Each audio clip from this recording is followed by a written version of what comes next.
Are you ready for the weekend yet? We have events, news, and a guest for you to enjoy this Lake Life weekend.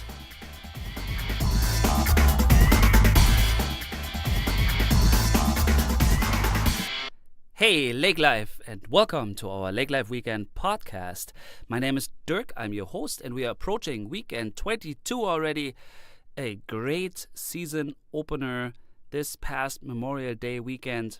It was beautiful out, and I saw so many boats, so many people getting ready, planting flowers. I was driving around a lot, saw a beautiful classic car by Lake Lida. I shared a picture on Facebook and Instagram. It was really nice, and I did some road trips. I also was in Detroit Lakes for the Memorial Day parade, and that was beautiful. And there was another classic car parade included, kind of unbelievable. I took my dad with, who's visiting from Germany right now, and we had a good time. So I hope you did too, and I hope you're excited for this upcoming weekend. There's so much happening. Please always check our website, lakelifeweekend.com.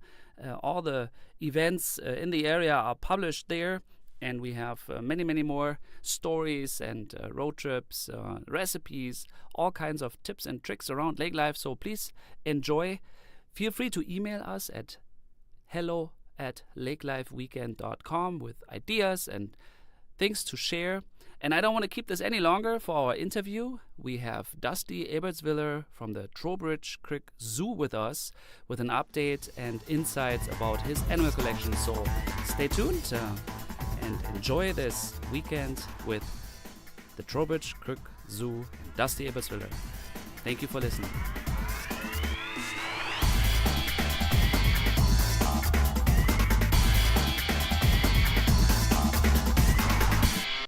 Yeah, hello. I'm here with Dusty Ebertswiller from the Trowbridge Creek Zoo by Vergus. Hello, Dusty. Hey, Dirk. How's it going? Good. Thank you for coming out. Yeah, not a problem. Yeah. Before we talk about animals, the zoo, which I always pass on Highway 17, going to Detroit Lakes, right? Leaving Vergus. Yep. Tell us a little bit about yourself. Where are you from, and why did you start a zoo? I'm originally from right there in Vergus. Grew up on a dairy farm, and been farming most of my life, and yeah, a lot of hard work with that. And your house is located on that property? It's just west of the farm, or west of the zoo. The okay. Farm is, yeah. So it is family property. Correct. Yep. Okay. Yep. The whole zoo used to be a hay field and cattle pasture. I see. I see. Yeah. And then how did you come to open a zoo? What's your connection to animals besides the farm? Well, this all started as a hobby, really. I started with a couple white-tailed deer when I was 15, and from there I got some elk and fallow deer, and kept getting a couple different things every year, and started getting out of control. So, so the city boy in me, we had a hamster and we had a rabbit, maybe a cat or a dog, and you started to raise a deer at the age of 15 and became a collector. I think you call yourself. Yeah, an animal collector. Yep, I like having multiple stuff, and I got a wish list of critters I'd like to have someday, and you breed them. Yeah, most of them. Most of them. Yep. Okay, so maybe let's start out and zoom in to the zoo. Like, how big of an area is it? How many animals? And how do one open a zoo? Like, how big is the zoo? Right now, I think we're on 10 acres that's fenced in. We are expanding this year. I need to fence in more of the property to expand. Mm-hmm. And we're over 40 different species of animals, and head count is probably around 200, I'm thinking. I haven't counted lately. Oh, really? Yeah. It's a lot of mouths to feed. Sounds like a lot of work. How did you get inspired to really make the layout, or tell us a little about the process of establishing the zoo? How old is it? 2 years now? We're going into our third year, so Third we've year. had 2 seasons already. I guess just visiting lots of other zoos. I got friends with zoos as well, and go check out their place, and just kind of. How many zoos do we have in Minnesota? Minnesota, I'd say around half a dozen. Oh, really? Yeah. You got the big one, Minnesota Zoo, Como Zoo down in the cities. Mm-hmm. There's a small zoo up in Bemidji, Mm-hmm. Paul Bunyan Animal Land.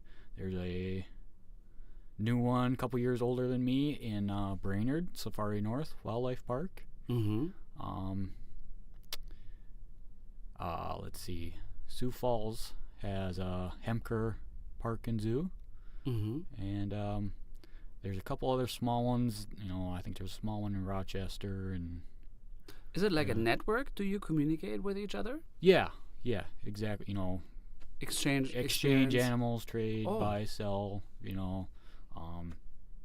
Hey, where do you get your feed cups or your merchandise from? Your T-shirts and stuff like that. Yeah. Oh, okay. Always throwing ideas back and forth, and so a friendly connection. Right. Interesting. Yep. And that goes for animal health as well. Like say Carl the camel is having a cough or something, and I've never dealt with that. Well, I call my other buddies with camels and see if they have, and sometimes you can get an answer quicker with your friends than calling the vet. Mm-hmm. Vet's got to look it up and figure stuff out and stuff. But yeah. So interesting. So 2 years ago, you opened your doors to the public. Mm-hmm. And how was that? Like, was it already 10 acres? Yeah. Yep. Our opening year, we were the 10 acres, as it is right now. Okay. We've added a few things within that. But yeah, it's you didn't know. I have no idea what to expect. It's my first zoo, and how many people came? First year we had 10,000. Really? Yep. And has it been growing since? It has. Last year we had 16,000. 16,000 visitors in a year? Yeah. Really? Yep. Wow. That is a lot of people. It is. Yeah. Fascinating. So my goal this year is 20 actually. Really? So. People should get ready to come by, huh? Yep. Wow, that's fascinating. Okay, I did not know how successful that was. Yeah. So, tell us a little. What's the main attraction, or what's like your most favorite animal? Honestly, favorite animals are the petting zoo, the sheep and goats. Okay. Yeah, or any other baby animals we have at the time. Okay. Yeah. Because you can get the closest, or why? Yeah, closest, hands-on feeding, and I don't know. People are just attracted to goats for some reason. Yeah. Okay. But other than that, I'd say the camels and camel rides are pretty popular. You have camel rides? Yep. Okay. Yep. And you can come ride Carl or Clyde the camel. Mm-hmm. And yeah. And does a lot of people try that out, or are they scared? I'd say around 20% try it out. Mm-hmm. Yeah. Okay. Yeah. Mostly kids, but you get a few adults in there too. Yeah. I sat on a camel once in Tunisia, actually, and it was awkward going up because it goes up, up, up, or something like a scissor, right? It goes. Yeah. The back feet go up first, and then the front. Yeah. Yeah. Yeah, it's a little wobbly, so you really gotta hold tight. Yeah. Yeah, I remember that. Yeah. So that means you have on an average weekend a few hundred people visit you. Yeah. Yep. Oh. And even our weekdays are, it's not uncommon to get 100 people every day. And yeah, I guess with the summer and the visitors, the guests in the area, the vacationing. Yep. Yeah. So behind the scenes, like an ordinary day, I mean, it must be a lot of work to operate a zoo. Oh yeah. Yep. I mean, any business really.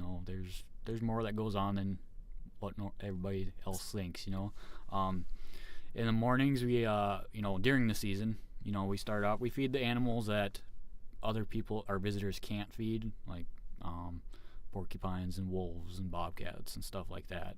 And we get that stuff taken care of, and then in the morning. In the morning, yep. Go around, make sure everybody's doing good and happy and everything. Do you talk to the animals?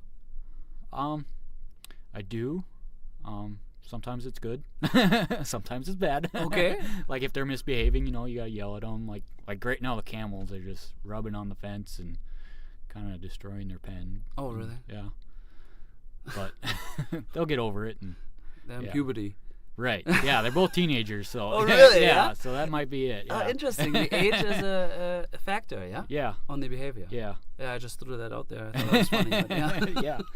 Yep. And then by 10 o'clock, or, usually get out there a little bit before 10 to be ready for people, and then during the day we sell the feed cups for people to feed the animals. Mm-hmm. And What is a feed cup? What's in it? corn, oats, and a protein pellet. Okay. So it's kind of a general blend for all the hoof stock. Mm-hmm. It's not directed to a specific animal, just kind of a general blend, and Okay. works out pretty well.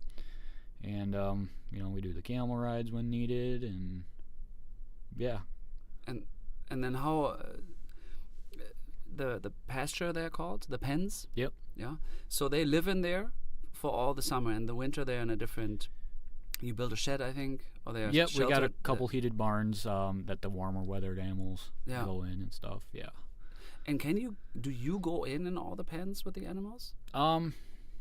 Like the wolves, you Most- cannot go in, right? Oh yeah, I can. Yeah.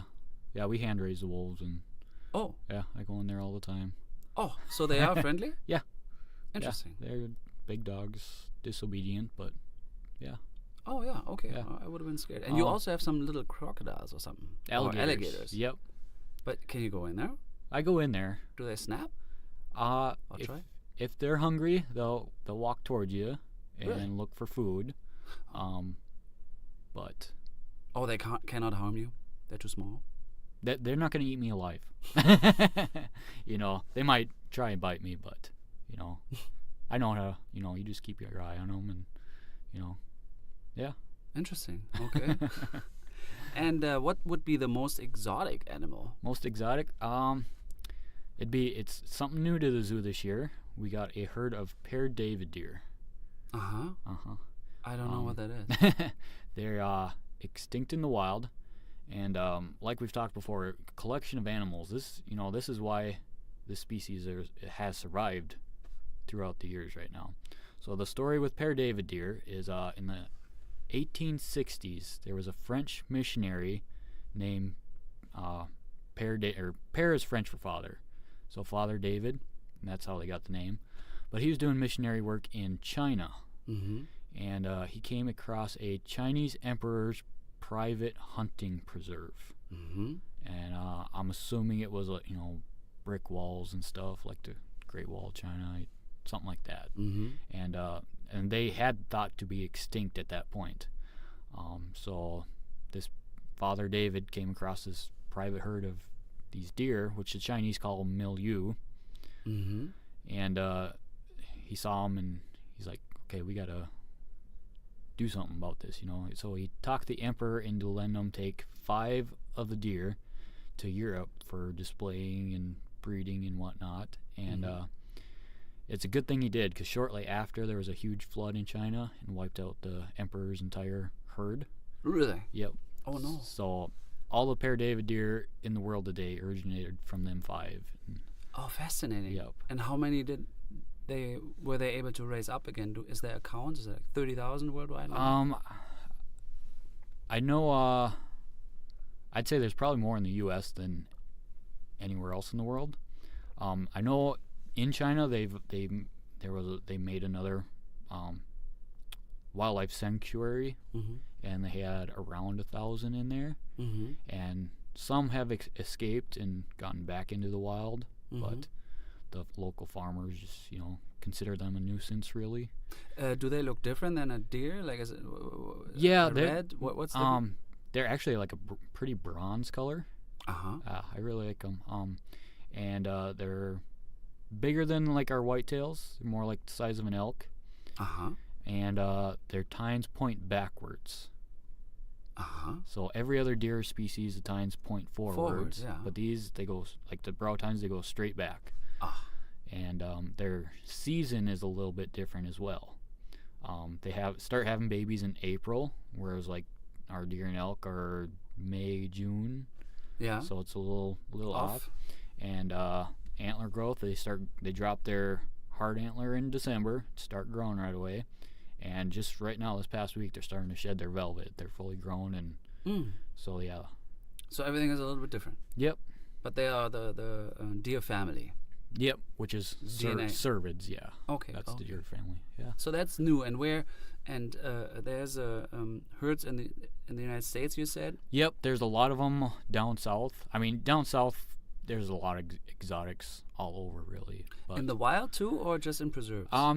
in Texas, there's some running wild. Okay. But I mean, a ranch in Texas might be 30,000 acres or something. Yeah. Just huge. So, Oh. They may be private. they but probably never leave the property, really. But, okay. Yeah, and Sure. there is some, high fence ranches down there as well. But Okay. yeah, Well, fascinating. So we have 40 species. You said, I think, Yep. 200 head count animals. So a few per. I really like the parrots. I think you have quite a big parrot herd or collection there. There's like yeah. 12 or something. The macaws, we got 8 macaws, a couple Amazons. Mm-hmm. We have a cockatoo, which is usually by the gift shop. He hasn't been out yet this year. It's been a little cold. Mm-hmm. And later this summer, we're adding a parakeet house where people can actually get a feed stick, go in with the parakeets, and parakeets will land all over you and Really? eat off the feed stick. And yeah, Oh, wow. yep, So that's going to be an addition this year? yep. Probably I'm gonna guess late June by the time I get that up and ready. So In that same location up where the shelter is and the parrot? Or where is it? that's gonna be between our gift shop and the new barn. If okay. you're familiar with it, yeah. Yeah, so a little outside kind of, like right by the entrance. Right. Yep. Okay. Yep. And what else is expected? You have a pond or there nearby too. Yep. Like, is that going to be part of the zoo eventually? I think that's on schedule for next year. Mm. Like I said, I got fence in more of the property, Mhm. and for that we're gonna build a big pier going out on it, and Mm-hmm. have some koi fish and geese and swans and ducks and all sorts of stuff out there. So there's a few phases to the. So you have this year you're going to add the walk-in bird house. Yep. And then what else is coming this year? This year, tough to say. Oh, okay. Yeah. Well, that'll be A little bit, and Yep. then next year you're probably going to go on the pond. Yep. And Pond and probably more of a nature trail in the wooded area as well, and also a little Yeah. walk that you can take. Yep. Okay, so how many total acres is the goal for the zoo? The goal is 40 acres No, that's Yep. quite big. for the walkthrough part. I have dreams in the future of adding a drive-through park as well. Okay. Yeah, Okay. but that's a long ways away yet. Yeah, that sounds big. Yeah. What's the season like? You just opened a few weeks back. Last weekend. Yep. We're open weekends in May until Memorial Day weekend. Then we go 7 days a week all summer. And after Labor Day, back to school. Kids are busy, so we go back to weekends until late October or it gets too cold out. Okay, so you have pretty much a good half year of season where beginning and end, like spring and fall, you have the weekends only, Mm-hmm. and in the summer peak you have every day. Every day. Yep. Every day, 7 days a week. Yep. Okay. And what's the most native, or like is there like local animals? So we have Yep. Minnesota deer. We got white-tailed deer. We got bobcats, raccoons, North American porcupines. Tundra wolf isn't quite native. Wolves are kind of native, but tundra wolf is more of a northern wolf than around Mhm. here. But How many wolves? we got 4 adults, and we just sent a baby wolf out yesterday. Actually, he is going down to Florida at Emerald Coast Zoo. Oh, Yeah. you bred the wolves. Yes. Okay. Yep. But and we got one going up to Bemidji later this week, and we still got a few puppies that'll be around for people to see and hold and take pictures with. You can hold them. Yeah. Okay. I don't know. Wolf always sounds so dangerous, but then, It sounds dangerous, but it's really just a dog. If you hand raise them and yeah, spend time with them. Yeah. you hear those stories that wolves raised a human, and then Yeah. yeah, Yeah. you hear the other way around. Yep. Now you raise the wolf into your they are herd animals, I guess. Right? They follow the family. Yeah, then? pack animals. That's what I Yep. meant. Yeah. Yep. Pack animals. Yeah. Well, so a good 10 acres, 16,000 visitors last year. Your goal is 20,000 visitors. That's really fascinating. You just grew the collection. What else can I expect when I come? Is there something? Camel rides. What else can I expect as a visitor? So, is it a good 1 hour, 2 hour visit? Typically, I'd say 1 to 1.5 hours. Mhm. Depending how, Fast I go. yeah. But if you take your time and read the signs and educate yourself a little bit on them and look at them.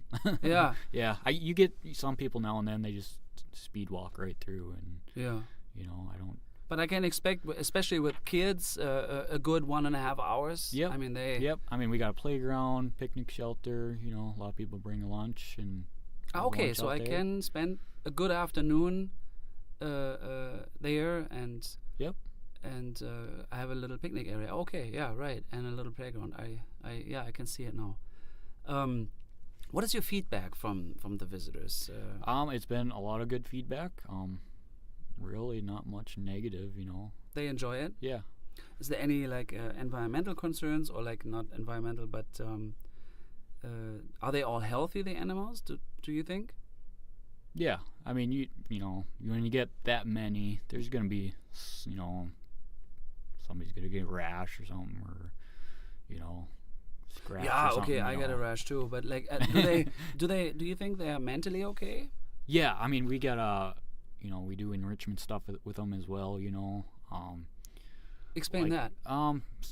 Like a simple thing would be to hide their food in their enclosure somewhere, Mhm. and make them, kind of hunt for it, or Find it. find it.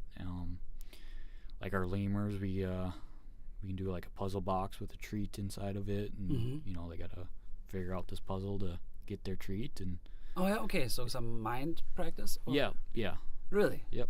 And that is good for them yeah, to stay. Not that they don't get bored or something. yeah, mentally healthy. Yeah, Mentally healthy. Yep. So you really engage it. So it's not. You take care of each individual one. They have all like a certain treatment, or like like you said, like one has a puzzle and one you make it hunt. So you engage with each individual animal the way it should. yeah, yep, Oh, that's fascinating. Yep. And I think in the winters you do exercise them, right? So you kind of get them walking. They have to move a little bit. mm-hmm. So how do they endure the winter here? Is that okay? Yeah. You're now like the indoor animals or outdoor animals? Is- Like indoor, to get them, they got their pens, indoor pens, Mm-hmm. But like a couple times a week we gotta clean that pen, so we usually let them out and they run up and down the alleyway, and Yeah. But Okay. yeah.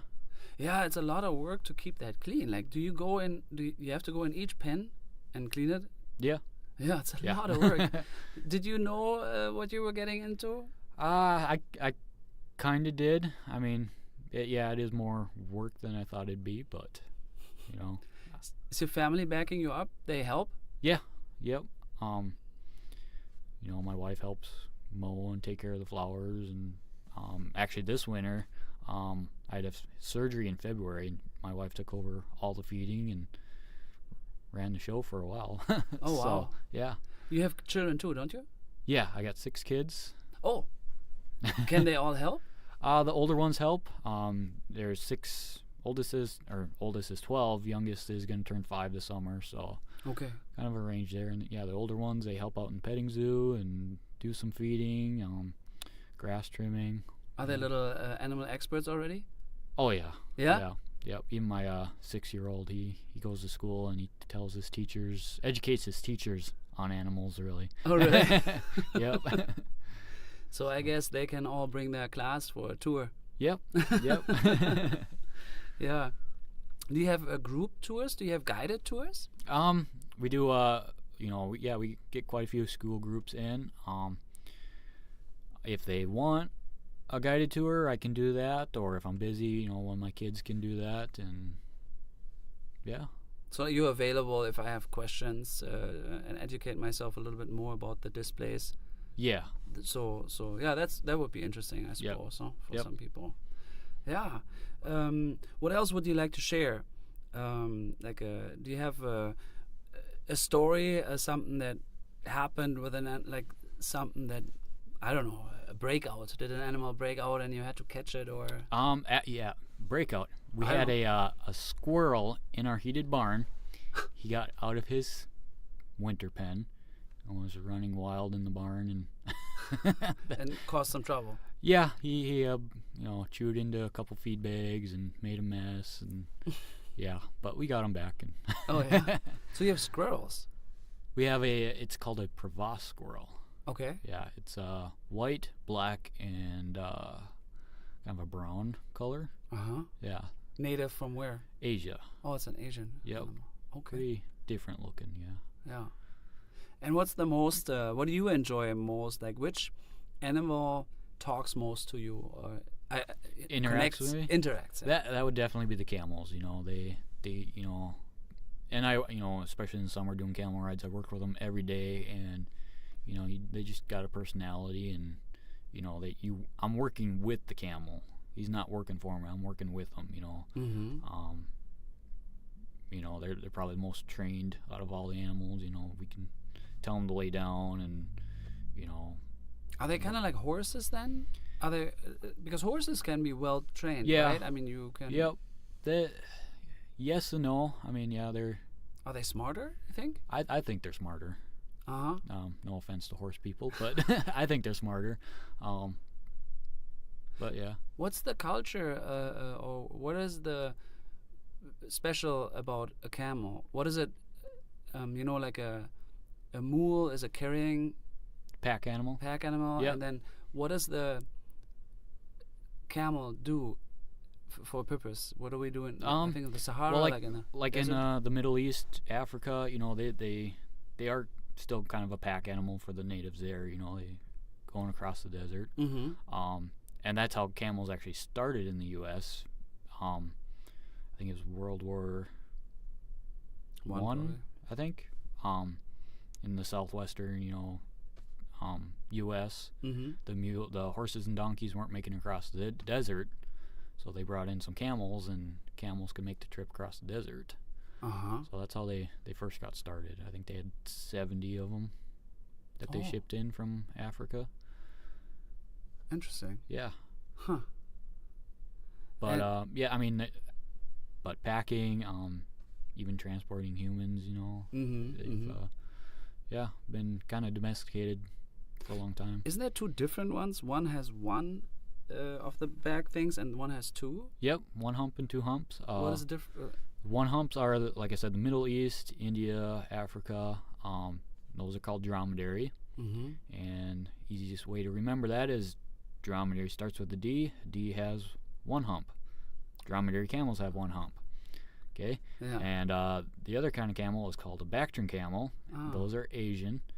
And B has two humps. Okay. Bactrian camels have two humps. So. Interesting. Yeah. And these are from Asia? Yes.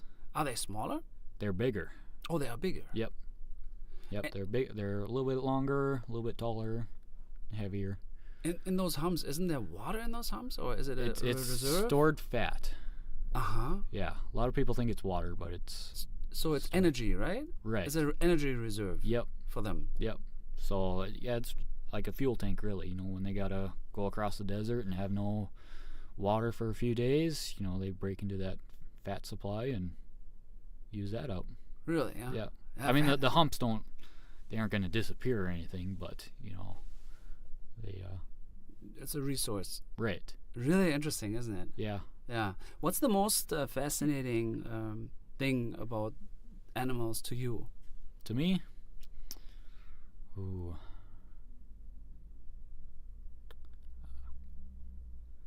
That's a tough question, really. Yeah, I don't know, but for me, it's really probably the wonder of nature, like those details, how nature calculated or prepared a species to do such things. Sure. It's it's a wonder, or I don't know. Yeah. It's, Yeah. Maybe I'm just I mean, it's, you know what I'm saying, yeah? It's Yeah. something fascinating, yeah? Like Right. we learn that our body can do so many things, and, you know, our brain is that big and we use it only by like 15% or some, I don't know, 20%. Mhm. So animals are fascinating creatures, and they all kind of have a purpose, right? I mean, like they do certain things. Yeah. I mean, some eat insects, right? I mean, Yep. so is there something that you learned by collecting that you fascinated you? Fascination point would be with kangaroos, actually. The female kangaroo can be almost pregnant her whole life, really. Mm-hmm. 'Cause they can have one in the pouch, and they can put a pregnancy on hold. So they can be pregnant, hold that baby until the one in the pouch is big enough to leave the pouch, and then they'll have the baby, and then they can get bred back right away and hold it if they need to. And yeah, Really? yeah. So imagine, putting your baby on hold, And they monitor that, or they control that? Yeah. It's, I mean, Hormones control it, I guess. there, So yeah, hormones, yeah. Somehow Yeah. the body knows. Really? Yeah. Fascinating. I didn't Yeah. know that. What is a crocodile good, or an alligator? What is the purpose of an alligator? Just cleaning the water streams? I would say so. I mean, yeah, they clean up a lot of dead fish or whatever, I'm I sure, guess, yeah. or yeah.